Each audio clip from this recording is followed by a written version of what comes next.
नमस्कार, आप सभी को स्वागत हमारे मोटिवेशनल हिंदी स्टोरी में। तो आज की कहानी की टाइटल है भूता हॉस्पिटल। तो कहानी को स्टार्ट करते हैं दोस्तों। सारे कस्बे के लोग इस अस्पताल को भूता हॉस्पिटल कहते थे। इस अस्पताल का असली नाम विक्टोरिया अस्पताल था। इस अस्पताल को आज से करीबन 100 साल पहले अंग्रेजों ने बनवाया था।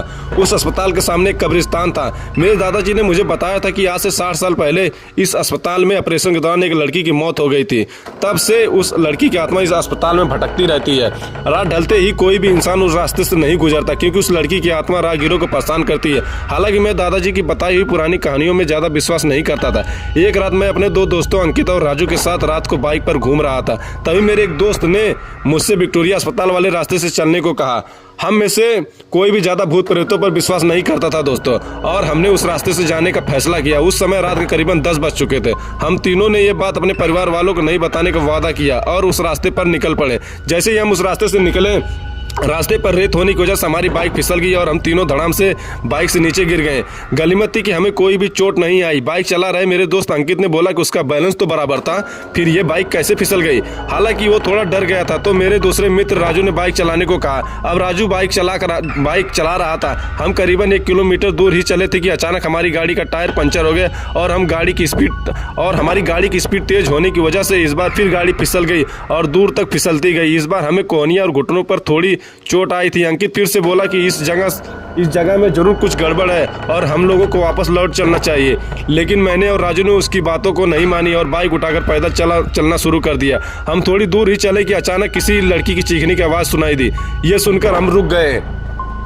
अंकित बोला, यार तुम लोगों को चीखने की आवाज़ नहीं सुनाई दी क्या?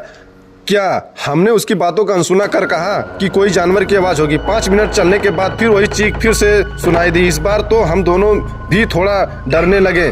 हम तीनों ने वापस चलने का बारे में सोचा, लेकिन हम रास्ते के बीच आ गए थे। पीछे चलने में 3 किलोमीटर और आगे चलने में 2 किलोमीटर बाकी था।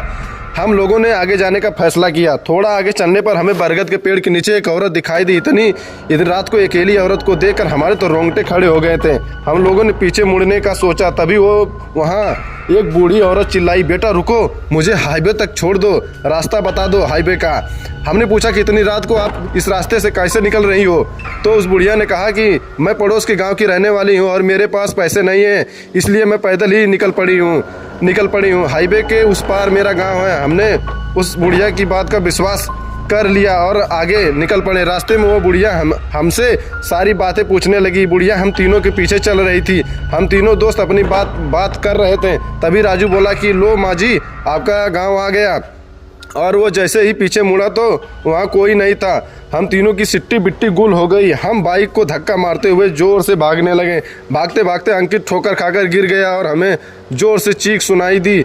हमने भी बाइक को वहीं पटककर अंकित को साथ लेकर दौड़ने का फैसला किया और अस्पताल के पास कब्रिस्तान तक पहुंच गए। ये सब घटित होते 12 बज चुके थे। हम पसीने से तरबतर हो गए थे और कब्रिस्तान पार कर एक मंदिर में रुक गए, क्योंकि अगर हम बिना बाइक के घर जाते तो हमें जूते पड़ते। इसलिए उस रात मंदिर में ही रुक गए और सुबह होते ही बाइक लेकर अपने घर आ गए और घर वालों दोस्तों के यहाँ रुकने का बहाना बना दिया। अपने दोस्तों के यहाँ रुकने का बहाना बना दिया। उस रात के बाद से हम उस रास्ते से कभी नहीं गए। मुझे आज भी सपनों में भूतिया बुढ़िया और चीखने की आवाज़ सुनाई देती है दोस्तों। अगर ये दोस्तों आपको एक कहानी अच्छी लगती है ऑडियो, तो आप हमारे चैनल को सब्सक्राइब कर सकते हैं, ताकि हम ऐसी ही कहानी आपके यहाँ लाते रहें। तो दोस्तों, जय हिंद।